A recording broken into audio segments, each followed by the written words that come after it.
I'm a self-made man with my well-laid plans, and I was taught to do it on my own.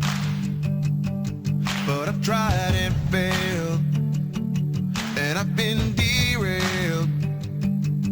From dust you picked me up, and now I know. Broadcasting live. It is good to be back in the Dallas On Air studio. Good morning, friends that are tuning in on Facebook Live, those that are watching the show. You are listening to your favorite Blockhead. And first, you are hearing in the atmosphere, in the air, in the studio, you're hearing the beautiful musical talent of my dear friend, Erskine Anabatarte. Jedi Master, will you show the people that beautiful, will you show the Blockhead Nation, ErskineMusic.com. This is my friend. He is on tour. You are currently hearing the song Grace Made the First Move. It was a pleasure to share his video on YouTube just to get a feel of this man who's on tour and sharing the good news with all creation. It is a beautiful day here in Dallas, as you can see in the background. Let me take my little swig of coffee here. And as we get started, ladies and gentlemen, you know me, the first thing I talk about, I have to talk about my friends over at Blade Tap. Blade Tap is the 3-in-1 razor unclogger, a sharpener, and a holder all at the same time. Guys, we don't want to cut ourselves shaving. We do want to trim our time in half, and Blade Tap can solve that for you by cutting your shaving time in half, saving you money. No more wasted water, and sharpening your blades for a smooth and close shave every time. The brush is slightly frayed out, designed to get in between the blades of your razor.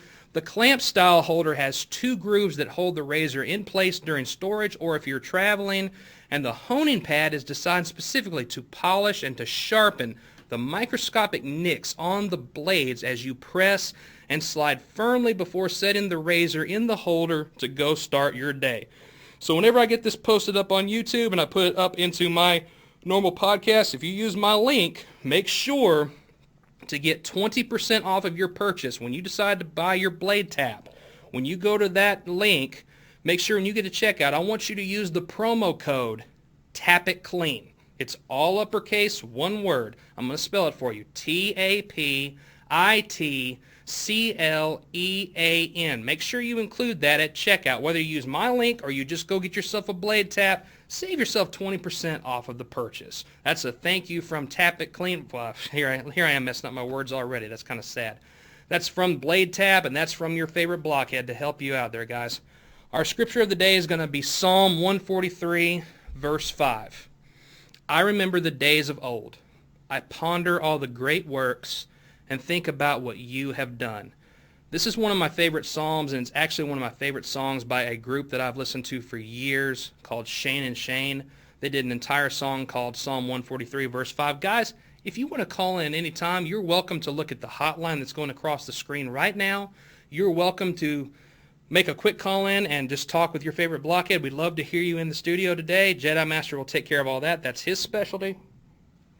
Now, as I talk a little bit about this scripture of the day, I have to mention how the past work in our lives shouldn't matter. His past works in our lives should remind us who we are and who he is. The memory of him and his works as we trust his plan should keep us grounded in the truth. I share that in case some of you are struggling today, if you are hitting some hard times and you're just like, I don't understand why this is happening. If our opinion of God continues to shift because of our circumstances, it's not him. It's us that have a faith that is as fickle as the wind. It's our faith that is immature. We change, but he does not. So I really feel like I could get on a soapbox on all of this, but guys, you didn't tune in for that particular reason. I'm not sure if you did or didn't, but I always want to start my show engraved and grounded in the truth as best as I can. But as a phrase I came up with on the way up here, you can't spend too much time on a soapbox. You get altitude sickness being up there. So as we leave the phone lines open, guys, there's a couple of things that may not make sense. I got to talk about the toys that I have displayed here on your favorite Blockhead with Dallas on Air. As you know me, I've got my mug here. This has a lot of sentimental value. This penny diamond was in my grandparents' house for as long as I can remember. There's not a podcast that goes by that I don't kiss and give back to my pawpaw. He is still with me in spirit to this day. This is one of the things that brings me comfort, even though I know that he has attained victory. I've also got the gloves. When the time comes, I'm going to glove up for a top 10 that's coming later on. And you know, it's kind of hot out there in Dallas. It's a little bit, the sun is shining bright. It gets in your eyes. And the future for your favorite Blockhead's getting brighter and brighter. And here's why I say that. If you are tuning into this show right now, this is not by my own doing. All of you, from everyone who donated to the coffee accounts, those who donated to Patreon, those who gave in the affiliate links, if you bought Blade Tap, if you bought any of my affiliate products that I sell, all of those combined are why I'm sitting here today. And from the bottom of my heart, I thank you. That means you believe in what the Jedi Master and myself are doing with this show. And we have to share a little bit of truth too, because you know, Jedi Master is a guy who is a kind man talking to a stubborn, hard-headed one. Because the last time I came up here, I got a quick story. Since the funding was covered thanks to you fans and you listeners for this show, there was one little problem on my way up here. It's called the parking issue. Twice this man has told me, you can park in the Chase Bank parking lot. Did I remember hearing Chase Bank? No, my mind went to, let me put in my Google Maps for Bank of America in the plaza, which I think that I'm going to be able to be a hop, skip, and a jumping away to be able to get to the studio. Now, of course, when I get to pay, there's a gentleman that comes up and says, hey, man, don't pay. Cancel that. I was like, what do you mean? He's like, cancel it. You can use my spot. I don't know who he is. He's anonymous, and Dallas will never find out. But thus, parking got taken care of too. Just had a little bit of a walk to come up here since I realized, I can already hear Jedi Master in my ear. No, come to the Chase Bank, not the Bank of America Plaza. Hey, I don't always get it right. 3 times out of 5 I get MMA predictions right, but this is one that I've done pretty well getting up here and getting started for the day. But you can't blame me for wanting to use his advice, just the wrong bank, just the wrong plaza, just the wrong parking. But all was taken care of in a strange way. Well, you actually you saved yourself a lot because they upped the price, and it's now $15 to park. So I no longer recommend parking at the Chase. So I could have I shaved thing. off $3 to have 12, but sure enough, as soon as this gentleman comes up and says, cancel that, you can have mine. That's just the heart of Dallas. Sometimes you meet the best and the worst of people out here in Dallas. That's quite often. Now, as we leave this up for the viewers, I will be going into 2 things. I happen to be a fan of WatchMojo.com, and I happen to love watching the top 10 lists that they do on a daily basis. They do at least one. Now, as I share that, I want to give an encouragement to some of you as well. If you ever want to get a t-shirt, you notice I'm wearing the YFB shirt, and on the back, we have where you can find the podcast. If you want to buy one of these, they're $15 a piece. The little redhead girl will be glad to make you one. But as I share that, there's something else that's up here on the desk that I wanted to make sure I mention. This is the 25th anniversary of the Jim Rome Smack-Off. Just happened a few days ago. And to say the least, it was a little bit lackluster this year. Not a whole lot exciting going on. But I can remember one of the participants, a man by the name of Leth in Laguna, that actually showed up in front of the studio, outside of the window, in a helicopter and did his call live from the helicopter. Well, Blockhead is not able to attain that kind of a presence, so let's just say that we brought the 1966 Batman helicopter that can be in our presence. This is how I flew into Dallas on Air today. And I say that also because maybe, just maybe, there could be a listener out there today that wants to call in and wants to do a hot take. It's possible. If you want to call in to your favorite Blockhead today on Dallas on Air and you want to give a better hot take than what we heard this year, the 25th anniversary of the Jim Rome Smack-Off, you are welcome to do so. Now, I ask a couple of things of you. I ask it to be appropriate. If we have profanity, we're going to drop the call. If it is a personal attack, it's going to be dropped. But if you want to come in and you want to give something clever, I don't mean that I am off limits. I just mean if you are pulling something that is nasty and unprofessional, unreasonable, you're going to be dropped if you come in. We might prop I don't like that call. We might pull something like that along the ways. But that's just to give you a disclaimer. You are welcome to come on the show. If you want to give a hot take, you want to treat this like the Jim Rome smack-off, if you want to go out and get yourself a helicopter, I doubt you're going to be able to surpass the 1966 Batman helicopter, one of the greatest vehicles in the history of cinema. But if you want to come in and want to drop a hot line, you're welcome to do that as well. If you want to just come in and you want to talk, or if you want to dispute something that I've said, then that is open to you. The listeners, you are why I am here today. So I want to give that back to the listeners. Now, since I mentioned WatchMojo.com, you know, as I say, this is the only podcast that somehow will incorporate the Peanuts comic strip and mixed martial arts. I'm the only one I know that does that. That means I'm the first to do it. It's going to be hard to surpass me in the future. That's not arrogant. That's saying I'm the first one to do it. None of you watch sports on mute. Why? Because the words matter. Because you want the entertainment.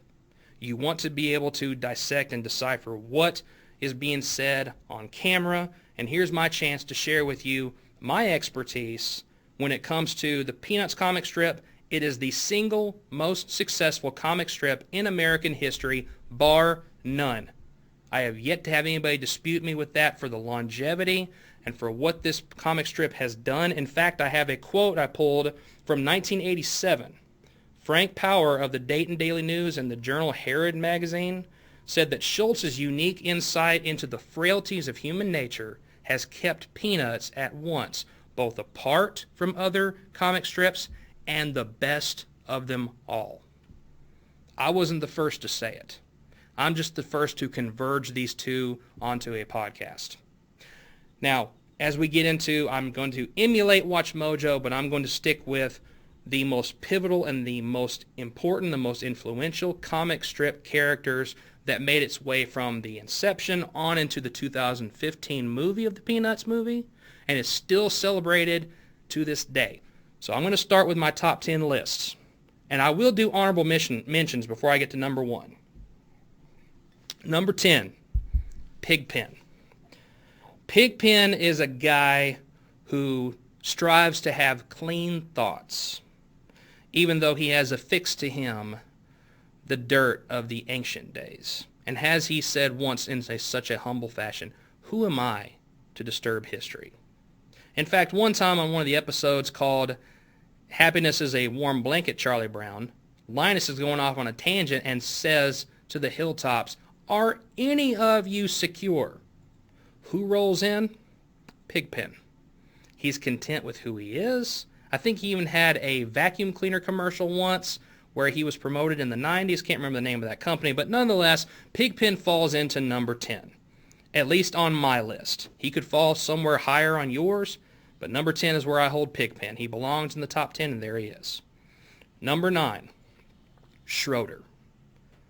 Oh, there was a time when a art museum hung 3 different murals up for college students. One was of Beethoven, one was of Brahms, the other, right in the middle, was Schroeder. Beautifully done. One of the most precious moments of my childhood was listening to a boy named Charlie Brown and him to perform the Pathétique Sonata. Lovely pieces of music. So watch his infatuation with Beethoven, who will defend him to his death, and he still is unable to get away from the crabby fuss budget that is Lucy. Now, I'll be watching for her. She's in the top 10, too. I'm not going to display where. But number 9 goes to Schroeder. Number 8, Woodstock. As much as I want to put him in the same category as his furry best friend, there's something about Woodstock that puts him a little bit below the top 5. And part of it is when he was introduced into the comic. The actual event of Woodstock of '69 is what solidified this character. Do I have a problem with Woodstock? No. But do we have a 20-year period before he ever gets introduced? Yes, we do.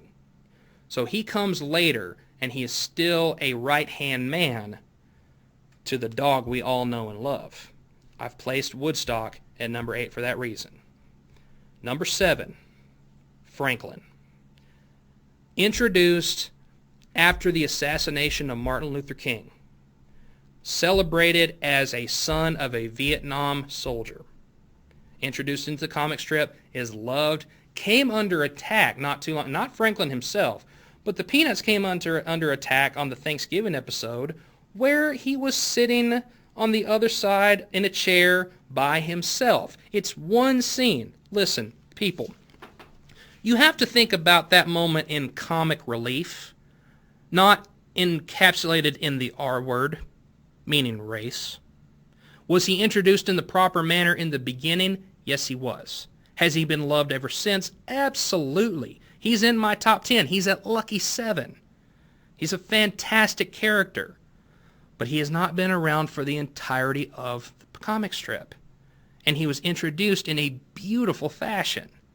And in that episode, you have to remember, he did fall into the broken chair, but that's because we made sure the ladies got sat first. It's called being cordial, and it's called being comic relief for Franklin. So we have number 10, Pigpen, number 9, Schroeder, number 8, Woodstock, number 7, Franklin, number 6. I have to use these two adjacent to themselves. I have to use them not because they're connected to the hip, but you can't have one without the other. Number 6, Marcy and Peppermint Patty. The only criticism that I gave in Peanuts 2015 was that Marcy and Peppermint Patty were at a different school. Now, does that mean they could not have been converged and other schools were put together, maybe integrated for a different school? Sure, that could have been done, but they had to be included. The tomboy that is Peppermint Patty, the brilliant mind that is Marcy, absolutely they need to be included together. You can't have one without the other. The comic strip doesn't work if it's just one of them. Now, granted, they have been in separate comics before, but you just in this case, you can't have one without the other. I've separated Woodstock on a different basis than I have these two. So there's my 10 through 6. Number 5, the sister, Sally Brown. She has to be included in the top 5. This is a family thing. Blood is thicker than water. And also she has been around since the early days, and she is such an important part of the number 1 blockhead in charge, Charlie Brown's life. Not to mention her infatuation with her sweet Babu, which needs to be included. Number 5 goes to Sally. Number 4, the crabby fuss budget that tries to run her queendom the way she sees fit and can't take her googly eyes off of Schroeder as he plays Beethoven, insisting that he would play Jingle Bells instead. Number 4 goes to Lucy.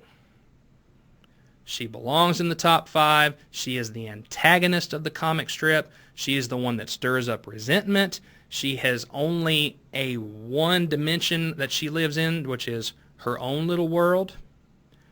But she's been there since the beginning. She is recognized worldwide. We have to include... I've even seen people make the mistake of saying that Charlie Brown and Lucy were going to get married. I've seen those on wedding cake toppers. Come on, people. Can we learn a little bit more about Charles Schultz? Can we learn about the little redhead girl? Which she's coming up. She belongs in the honorable mention. She's coming. Number 4 goes to Lucy. Number 5, the intellectual with the blanket as a security blanket. The one and only, the thumb-sucking Linus. The friend you can count on through thick and thin, the one who will wait for you at the brick wall and will talk to you at your lowest point, who will talk some sense into you and remind you that ignoring what his sister Lucy says has allowed him to make it this far in life. And again, these two have a song. That's another reason why in the top 5, Lucy and Linus have to be included. The Vince Guaraldi song was not called the Charlie Brown theme. It was called Linus and Lucy. Look it up, people. Google is a wonderful tool. Number 3, Linus. Number 2, Charlie Brown. Some of you would say, how could you dare put Charlie Brown as number 2 on this list? Why does he not hold the number 1 coveted title? because people identify with somebody who continues to fail. His story is all about being the loser that perseveres. His story is all about being second to one. His story is all about he might make a fool of himself, but the world hasn't come to an end. We identify with his failures. We love him. He does not belong in the top 1%, and I will share why briefly. And again, if you hear this list and you decide you want to call in, and this is going to be your Jim Rome call in, and it's going to be white hot, by all means, let's get through the honorable mentions and the number one before we get to that part. Honorable mentions. The little red-haired girl. See, Watch Mojo does that too. Before we get to our number one pick, I'm emulating what works, okay? Not the first one to do it. Also, Shermie. If you watch the Christmas episode, he's always the extra. So I can't put Shermie in the top 10 as much as I would like to and give him the credit that he deserves. As the phrase goes, and I'm quoting Shermie, every Christmas is the same. I always end up playing a shepherd. He's always an extra somewhere in the story, from the comic strips, into the TV shows, into the specials, into the movie. And he's there. Violet and Patty and Frida, as in the naturally curly hair, and the cronies of Lucy, who is obviously the ringleader, they need to be included in the top 10 as well. One last I have to include. The little brother that comes later in life of Lucy and Linus, Rerun. Rerun belongs in the honorable mentions for his contribution to the show and for many more TV specials that were to come. And I put one of my favorites in the honorable mentions too. Spike. From the desert of Needles, California. Snoopy's brother. As much as I want to include Olaf and all of the others into the honorable mentions, I am not giving justice to the number one spot. The number one Peanuts character of all time, drum roll, Snoopy. The most interchangeable, can-do-all, loved cartoon amongst the Peanuts, recognized the world over. And I have proof that he is number one. My youth minister, Paul O'Rear, I'm giving you a shout out, Paul, was a huge fan and was able to get a letter back from Charles Schulz. It's in his office today. He asked him through Peanuts fan mail, before there was ever any of these bad boys, way before there was anything like this, he asked him, could you draw me your favorite character? Guess who is in a frame in his office today? It's not Charlie Brown. Snoopy. Can do it all, will do it all. Joe Cool, metamorphosizing into the World War I flying ace, the lazy dog that can be called to action in a second's notice and can entertain and be loved in the hearts of all Americans to this day, recognized immediately as Snoopy anywhere you go. So there you go, holding true to the reputation of Charlie Brown. Second place usually is, even though people want to see him get his justice, get his due, you got to give it to Snoopy, who completely steals the show. He is the entertainment. He is the backbone. He is interchangeable and will be for ages to come. I share with you once again, I was not the first to say that this is the single most successful comic strip in American history. I'm solidifying my top 10. If you decide that you want to move some around and want to talk about it on the show, you can. But for now, we're going to stop the phone lines because I've got something I want to talk to you guys about. You know, Charlie Brown spent a lot of time on the pitcher's mound. We never watched him take a dip of snuff, did he? We never watched that happen. I watched my grandpa do it. I've watched many baseball players do it. And there is a product I'm going to talk to you today called Grind's Coffee Pouches. This is a healthy alternative to dipping tobacco, which is what, a $93 billion industry? These gentlemen came out with this small little package of coffee that you put in your mouth, you let it dissolve, and you swallow the coffee and you get your energy throughout the day. Maybe if the guys on the Sandlot had tried this instead, they wouldn't have resorted back to bazooka gum, would they? So join the email list for Grind's coffee pouches to get 20% off of your first order of the healthy alternative to tobacco use for athletes and tobacco consumers alike, and gain tons of energy at the same time. This is their 10-year anniversary. They are celebrated by the Boston Red Sox and by the San Francisco Giants. They have bought into this product. It has been displayed on Shark Tank, and it is recognized in ESPN magazine. Consider going to my link for Grind's coffee pouches to support your favorite Blockhead and to get yourself a healthy alternative to tobacco to get your boost of energy. So now we go back to the open phone lines. Quick introduction to Grind's there. Taking my swig of water. Now the time has come to start gloving up. I have to make sure that I include a top 10 for MMA. But this one I might come under fire for. So Blockhead is stepping into the cage with you now. When I say that I am doing a top 10 for MMA champions, I am talking about the world over. I am not talking about just the UFC. I'm not just talking about Bellator. I'm not just talking about Ryzen. I'm not just talking about one championship. I'm not talking about Legacy Fighting Alliance.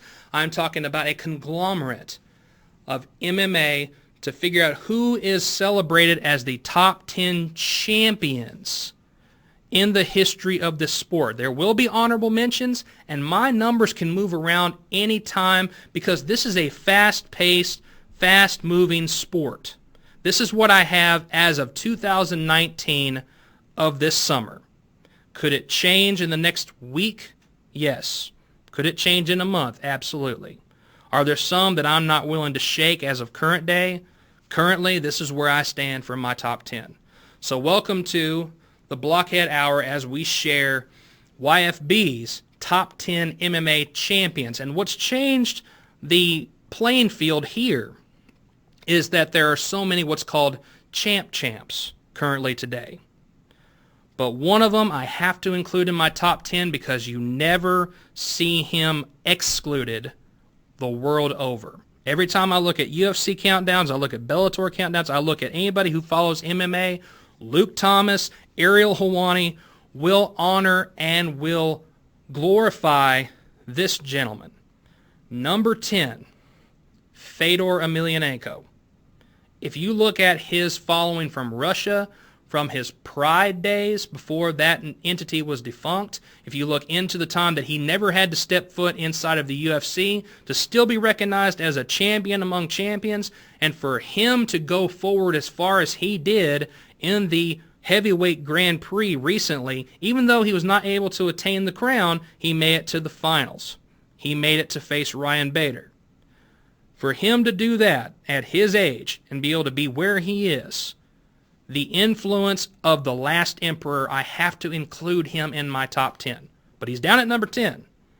This champ idea has changed the entire game from here on out. Number 9, Demetrius Johnson.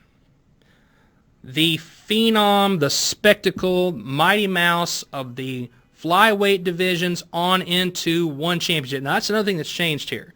He falls into number 9 because of his crossover into one championship and is still turning heads.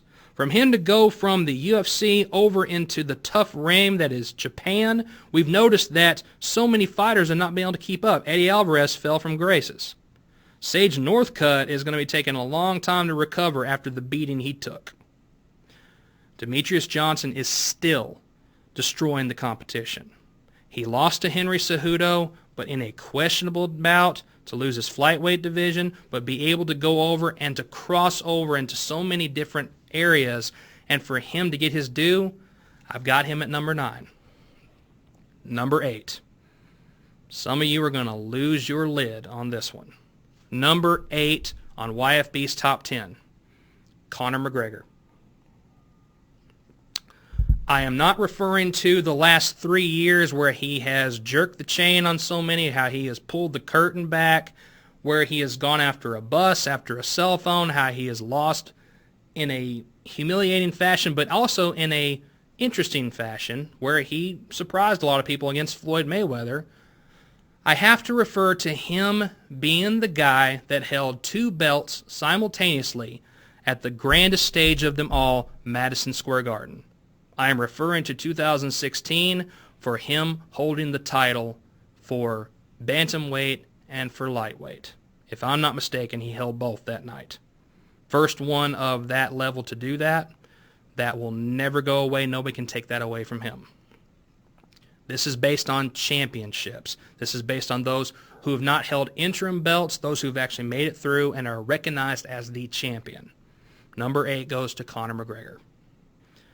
Number 7, Henry Cejudo. The guy that Demetrius Johnson had to face, defeated him, then lost when they got to the decision, for him to become the current flyweight champion. Now for him to be a champ, Henry Cejudo still has some convincing to do, but he holds the straps. Could he be one of the best ever to do it? Absolutely. He's young. He's got a very bright future for him. He just needs to lose the gimmick because people aren't buying it. Number 7, I give to Henry Cejudo. Current day flyweight champion and current day bantamweight champion. Holding 2 titles. Number 6, Ryan Bader. For him to be the Bellator heavyweight champion and light heavyweight champion and to go through the entire brackets of the heavyweight Grand Prix to defeat Fedor Emelianenko, which is why I put him for the accolades that Fedor holds, which is why I put him a step above Henry Cejudo. Could that change? Could that shuffle in my top 10 in the next couple of days, weeks, months? Absolutely it could. I currently put Ryan Bader at number 6. Also from his time in the Ultimate Fighting Championship on into Bellator to be another champ. Champs are changing this entirely for yours truly. We've gone from 10 through 6. To recap, number 10 was Fedor Emelianenko. Number 9, Demetrius Johnson. Number 8, Conor McGregor. Number 7, Henry Cejudo. Number 6, Ryan Bader. Top 5. Here we go. Going to clear my throat for this one. Number 5, Amanda Nunes. It is a great feeling to be able to celebrate women's MMA. And for a person in the top 5 that I have here to not be Ronda Rousey, to be the one that dethroned her and to be able to defeat Chris Cyborg and to be holding 2 title belts as she goes in to fight Holly Holm, who was the first one to cool Ronda Rousey's jets. It's amazing what she has done. Nobody can deny her status right now as a champ. Number 5 goes to Amanda Nunes. Number 4, Daniel Cormier. To be a champ, to be able to go to heavyweight the way he did, to be able to get Brock Lesnar into the cage, even though that kind of went downhill fast. Cannot deny where he stands as a current day champ. Cannot deny his background. Believe that he has changed the sport forever. Believe, as anybody who happens to be an aspiring wrestler that wants to go into MMA, you might want to follow the model of Daniel Cormier to be able to say, no matter what the people think, it's a proven fact that you are a champion, a champ, to hold 2 belts. Even though we have to get one relinquished back to a guy that's further up on the rankings here. Number 4 goes to Daniel Cormier. Number 3, Anderson Silva. Cannot deny the winning record. Cannot deny him as the most feared, the most respected, the longest running middleweight champ in the history of the UFC. Cannot deny that. When you look back at where he stands now, even though Daniel Cormier was able to defeat him inside of the cage, this is a time where we look at, does he still have the ability to go and like the way he did in his prime? It's questionable now, but nonetheless, I cannot exclude Anderson Silva. Anywhere you look in a top 5 of anybody who does professional rankings, Anderson Silva comes up continuously. I don't think I have that one to dispute. Number 3 goes to the Spider, Anderson Silva. Number 2, I gulp hard for this one. just because I don't care for his status. I cannot deny that he has defeated Daniel Cormier twice. I have to give number 2 to John Bones Jones. That doesn't mean I want to celebrate him. Just because it is recorded doesn't mean it needs to be affirmed. That's something I even believe when it comes to reading Scripture. Just because it is recorded doesn't mean that it is got affirmation. David was a man after God's own heart who fell from graces. Now, I would never put John Jones into the same category as King David. Not saying that, but just because of the recorded abilities of John Jones and how he is still growing strong, and he is the light heavyweight champion as we speak. Only reason he lost, he didn't lose with any of his fighters. He lost with USADA. He lost because of drug regulations. And we can look at his background. Don't care for the guy, cannot deny his status as a champion in MMA. He is one step above the competition. So to go back through top 5, number 5 was Amanda Nunes, number 4 was Daniel Cormier, 3 was Anderson Silva, and number 2 is John Jones. Before we get to my number 1 pick, honorable mentions. Some of you are losing your mind. Why don't you have Khabib on there? Khabib defeated Conor McGregor. I understand that. But he took it outside of the field of play. From the minute that he won the fight to where he jumps over the cage, you have now endangered those who were at cage side. You've now taken into a different realm. You have succumbed to the level of Conor McGregor throwing the dolly at the bus. You have tried to overcome hate with hate. You have tried to use the same marketing scam that he is using to get people in, to get the masses to come and watch. I cannot give Khabib the top 10. He has not held 2 belts simultaneously. He's been on suspension. He's coming back to face Dustin Poirier. We will see what happens in due time. But I've got him in an honorable mention. Matt Hughes, honorable mention. Will always have him as a hollow place in my heart. Will always honor Matt Hughes. My favorite fight of all time is Matt Hughes versus Frank Trigg 2. Boy, what a story on that one. Greatest takedown in the history of MMA. Randy Couture, Captain America, will always be an honorable mention. He belongs there. The building of Team Quest, for a gentleman of his age to be able to go and capture all the titles that he did, to be able to make the sport better, have to give it to him. Now I have to look at my honorable mentions in Bellator. Douglas Lima and Rory McDonald, they belong in the top. These guys are about to go at it for the welterweight Grand Prix final. We will see who is one step above the competition with these two. Michael Chandler, I have to put him up there as being the flagship of Bellator. The guy deserves his due, even though he fell from graces with Patricio Pitbull. Patricio Pitbull needed that redemption. Michael Chandler has solidified his place in the annals of time for Bellator. And the last one, for honorable mentions, Stipe Miocic. If he was able to best Daniel Cormier and hold that title and be able to possibly get that chance with Brock, then I would have had him higher on the list. Not to mention a great guy who goes and fights Chicago and fires in the Chicago Fire Department. So there's my honorable mentions.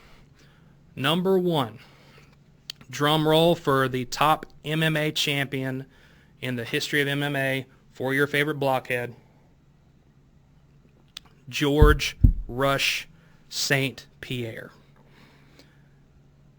Name me somebody else who was able to dominate the middleweight and welterweight divisions the way he did, to leave the division, not do what Conor McGregor did, to not hold up the division, to relinquish the title, to allow the MMA to continue until he returns, comes back after a 4-year hiatus to defeat the current champion in desirable fashion, to win the belt back, and then have to give it back because of his issues of colitis.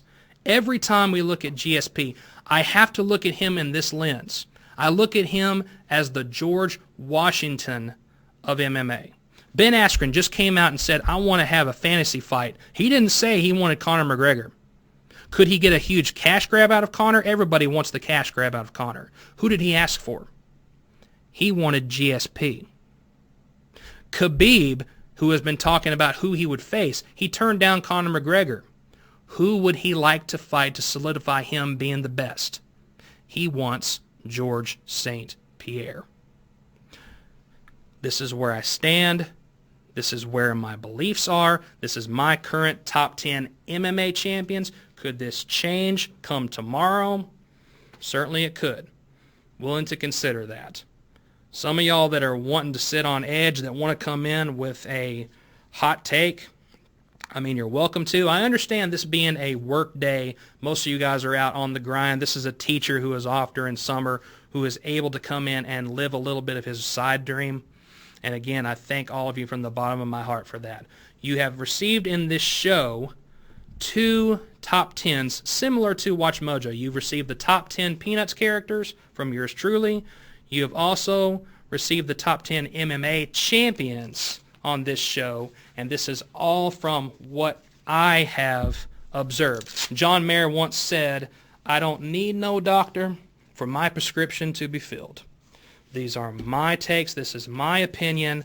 But one thing I can say as we close the hotlines, all of you have a situation where dinner becomes a rut sometimes, doesn't it? The kids have somewhere to be. You're too tired to think through a meal plan for the week. Well, get some new ideas every week to help you get dinner on the table in a timely manner with e-meals. E-meals works with Amazon Fresh. It works with Instacart, with Walmart, and is personally endorsed by the personal money management expert and guru, Dave Ramsey himself. If you use my link to sign up for a free trial, you heard me right, use that free trial to enjoy full access to an entire range of healthy recipes crafted and curated by professional food teams and registered dietitians with emails. And guys, that is my show. I give it a wrap for you today as we send out again Erskine music. As he says, Grace made the first move. Thank you for allowing me to be here today. This is Dallas on Air, and this is your favorite Blockhead. Signing out. We will see you the next Blockhead time, next Blockhead channel.